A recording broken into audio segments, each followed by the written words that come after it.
అదొక అడవి. ఆ అడవిలో ఒకడు నడుచుకుంటూ వెళ్తున్నాడు. అతనికి ఉన్నట్టుండి ఆకలి వేసింది.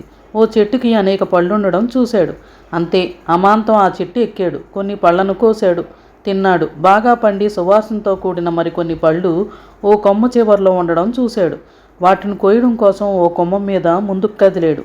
అయితే అలా కదులుతున్నప్పుడు ఆ కొమ్మ అతని బరువు మొయ్యలేక కాస్త వంగి విరిగింది.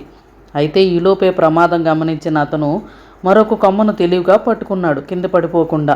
అలా పట్టుకున్న తీరునే అతను కిందకు వంగి చూశాడు. అలా చూసినప్పుడు నేల చాలా కిందకి అనిపించింది. దాంతో అప్పటికి భయంతో ఉన్న అతనిలో మరింత భయం పెరిగింది.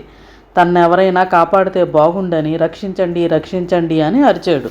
ఇంతలో అటువైపుగా వచ్చిన ఓ పెద్దాయన కుర్రోడిని చూశాడు. అతని మీదకి ఓ చిన్న రాయి విసిరాడు. అది తగిలి నొప్పెట్టడంతో రాయి విసిన పెద్దాయనపై కోపం వచ్చింది. ఓ పెద్దాయన, సాయం చేయమంటే రాయితో కొడతావా అని కోపంగా అరిచాడు. పెద్దాయన జవాబు చెప్పకుండా మరొక చిన్న రాయి తీసి అతని పైకి విసిరాడు.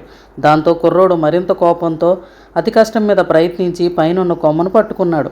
కిందకు వచ్చానంటే నీ పని పడతా అన్నాడు. పెద్దాయన అప్పటికీ ఆగకుండా మరో చిన్న రాయి విసిరాడు. ఆ కుర్రోడు మరొక కొమ్మ పట్టుకొని వేగంగా కిందకి దిగి వచ్చాడు. ఆ పెద్దాయన తిట్టిన తిట్టకుండా తిట్టాడు.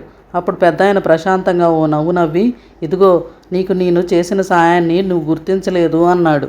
అయోమయంగా చూస్తున్న కుర్రోడిని చూస్తూ, నేను నిన్ను మొదటిసారి చూసినప్పుడు నీ ముఖాన ఉన్న భయాన్ని చూశాను. ఆ భయంతో నీ బుర్ర పని చేయలేదు.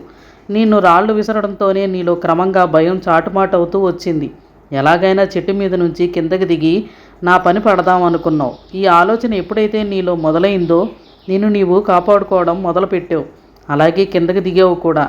నిన్ను నువ్వు కాపాడుకోగలనన్న శక్తి నీలో ఉందన్న విషయం నీకు మొదట్లో తెలియలేదు అని చెప్తూ ఆయన నడుచుకుంటూ వెళ్ళిపోయాడు. తోచని స్థితిలో ఉన్నప్పుడు మనలో గూడు కట్టుకునే భయం నుంచి బయటకు వచ్చి నెమ్మదిగా ఆలోచిస్తే నిన్ను నువ్వు కాపాడుకోగలవు.